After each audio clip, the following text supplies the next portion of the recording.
Nicolás Maduro y la primera combatiente, primera dama de este país, Cilia Flores.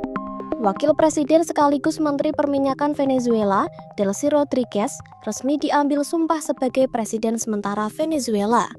Hal ini dilakukan setelah terjadinya penangkapan Presiden Nicolás Maduro oleh Amerika Serikat pada Sabtu, 3 Januari 2026.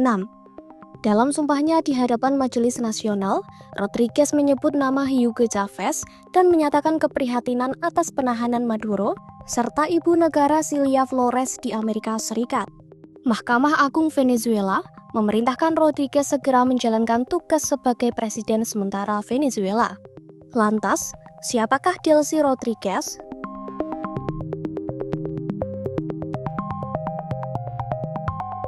Delcy Rodriguez, seorang pengacara berusia 56 tahun dengan latar belakang keluarga politik.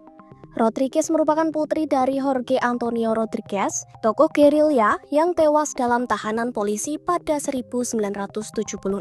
Kematian ayahnya mendorong Rodriguez menekuni ilmu hukum sekaligus membentuk pandangan politiknya. Rodriguez memulai karir politik pada era Hugo Chavez dan terus menanjak di masa pemerintahan Maduro. Rodriguez pernah menjabat sebagai Menteri Komunikasi, Menteri Ekonomi, dan Menteri Luar Negeri. Hingga kini, ia menjabat Wakil Presiden dan Menteri Hidrokarbon. Rodriguez juga pernah menjabat Ketua Majelis Konstituen Nasional dan dikenal sebagai operator politik utama pemerintah Maduro. Di panggung internasional, Rodriguez menjadi tokoh penting dalam hubungan Venezuela dengan negara-negara sekutu. Adapun negara sekutu itu meliputi Cina, Iran, dan Turki, meski kerap terlibat kontroversi diplomatik. Delcy Rodriguez termasuk pejabat Venezuela yang dikenai sanksi oleh Amerika Serikat dan Uni Eropa. Namun, ia secara terbuka mengecam kebijakan tersebut dan menegaskan penentangannya terhadap tekanan AS. Dalam pidato yang ditayangkan televisi nasional pada Sabtu, 3 Januari 2026, Rodriguez mengecam langkah Amerika Serikat.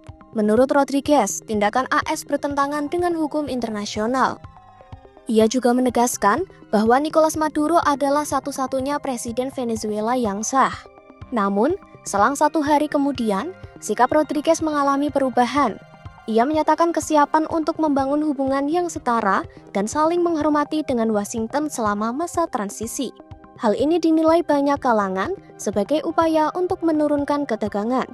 Pernyataan tersebut justru memperkeruh hubungan dengan Presiden AS Donald Trump. Sebelumnya, Trump mengisyaratkan bahwa pejabat AS telah menjalin komunikasi dengan Rodriguez dan menilainya sebagai tokoh yang terbuka untuk kerjasama. Namun, setelah Rodriguez menyebut pemerintahan Trump sebagai kelompok ekstremis dalam pidato televisi, Trump segera mengubah posisinya. Dalam wawancara majalah The Atlantic, Trump menyampaikan ancaman secara langsung terhadap Rodriguez. Trump bahkan menegaskan tidak mengecualikan opsi serangan lanjutan ke Venezuela, termasuk kemungkinan pengerahan pasukan darat. Trump juga menyatakan bahwa Amerika Serikat saat ini memegang kendali atas situasi tersebut.